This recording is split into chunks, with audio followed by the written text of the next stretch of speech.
मेरी कविता श्री कृष्ण के ऊपर है। मैं उनकी मतलब जब हमारे ऊपर दुख आता है तो हम कहते हैं कि भगवान ने हमें इतना दुख दिया, कितना मतलब हमें तड़पाया भगवान ने।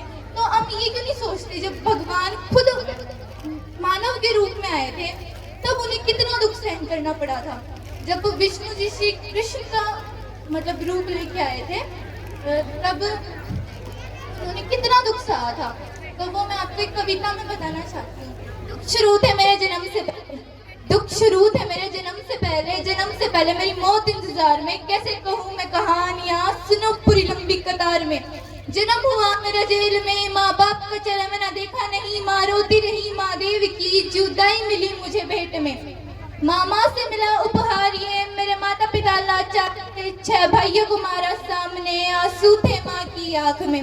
वैसे तो था भगवान में अजीब सा ये खेल है। मेरे माता पिता मेरे देवता वो दोनों ही थे जेल में।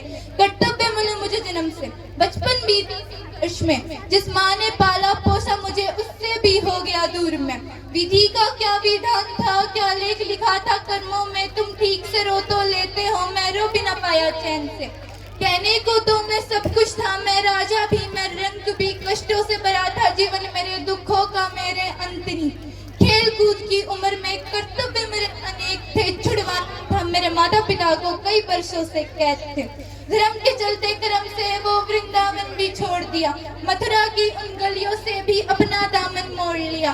वृंदावन के साथ साथ किस्मत भी मेरी रूठ गई। जब प्राणों से भी प्रिय मेरी वो राधा रानी छूट गई। बांसुरी को भी त्याग दिया, सब छोड़ छाड़ के दूर गया। सुदर्शन धारण करके गाना धुन मुरली की भूल गया। धर्म बचाने के खातिर मैं हस्तिनापुर को चला गया। मैं माखन चोरी करता था, मैं न्यायाधीश बन गया।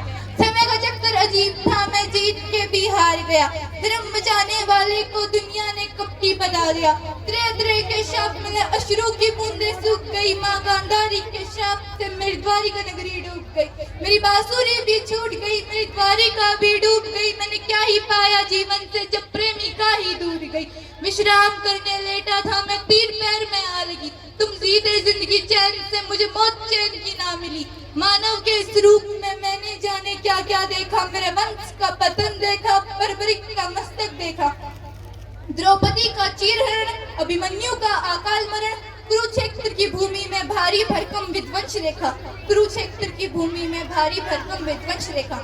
मैं इन्हीं शब्दों के साथ अपनी वाणी को विराम देती हूँ।